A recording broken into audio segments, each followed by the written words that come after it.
பண்ணுவாங்க. நான் ஸ்டார்டிங்ல கொடுத்த 2 எக்ஸாம்பிள பற்றி இப்ப யோசிச்சு பாருங்களேன். கேரளால உள்ள திருவனந்தபுரத்துல இருந்து ஒரு ஃபிளைட் கிளம்பி துபாய்க்கு போகுது, அங்க இறங்க முடியாம திருப்பி அது அங்கேயே வருது. அயர்லாந்துல இருந்து ஒரு ஃபிளைட் கிளம்பி துபாய்க்கு வருது, அங்க இறங்க முடியாம திருப்பி அது அயர்லாந்துக்கே போகுது. இப்படி வேர்ல்டுனுடைய 2 எண்ட் இருக்குல்ல, அந்த 2 இடத்தையுமே கனெக்ட் பண்ணக்கூடிய ஒரு மிட் பாயிண்டா வந்து துபாய் தான் இருக்குது. துபாய் ஏர்போர்ட் வந்து இந்த ஃபிளைட் ஜேர்னில எவ்வளவு முக்கியமான பாயிண்டா நடைபெறுதுண்டா, அங்க வந்து நாங்கள் தெரியும் பெரிய பெரிய டிரான்சிட் ஃபிளைட்டுகள் எல்லாமே அங்கதான் நடக்கிறது. இப்ப இன்றைக்கு இங்க இருந்து, அதாவது இந்தியா சென்னையில இருந்து லண்டன் போற ஒருத்தர் வந்து இங்க இருந்து துபாய் போய் துபாயில இருந்தா லண்டன் போவாங்க. அப்படி ஒரு பெரிய ஹப்பா இருக்கிறதா இந்த துபாய் ஏர்போர்ட்.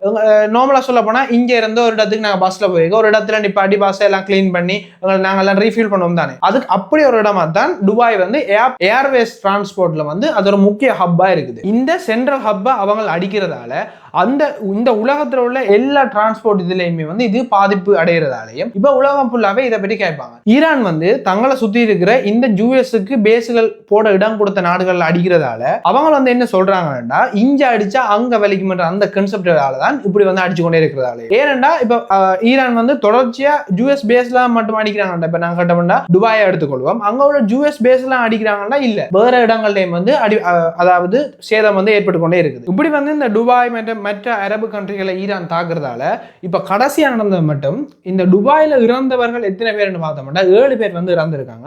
அது தவிர 108 பேரு கிட்ட காயமடைஞ்சுக்கிறாங்க. அதாவது இந்த போர் தொடங்கினதுல இருந்து இந்த மட்டும் இந்தியால இருந்து மற்றும் வேறு வேறு நாடுகள்ல இருந்து துபாய்க்கு வேலை செய்ய போறவங்க எல்லாம் இப்படிப்பட்ட பிரச்சனைகளுக்கு சிக்கப்படுறாங்க. இப்படியே ஒவ்வொரு நாளும் ஈரான், இஸ்ரேல், அமெரிக்கா சண்டை வந்து வெவ்வேறு நாடுகள் வந்து பாதிக்கிறதால இப்ப இந்த பிரச்சனைகள் வந்து வேற நாடுகள்ல தலையிட்டையும் இதுக்குள்ள உருவாக்கி இருக்கு. இந்த பிரச்சனை வந்து முடியுமான்னு கேட்டீங்கன்னா இது வந்து இப்போதைக்கு முடியக்கூடிய விஷயம் இல்லைன்னு தான் எல்லா எக்ஸ்பர்ட் வந்து சொல்றாங்க. சோ இந்த போற பற்றின கீ அப்டேட்ஸ் வந்து தொடர்ச்சியா யூடியூப் சேனல்ல பாக்குறதுக்கு இந்த யூடியூப் சேனலை வந்து சப்ஸ்கிரைப் பண்ணி வச்சுக்கோங்க.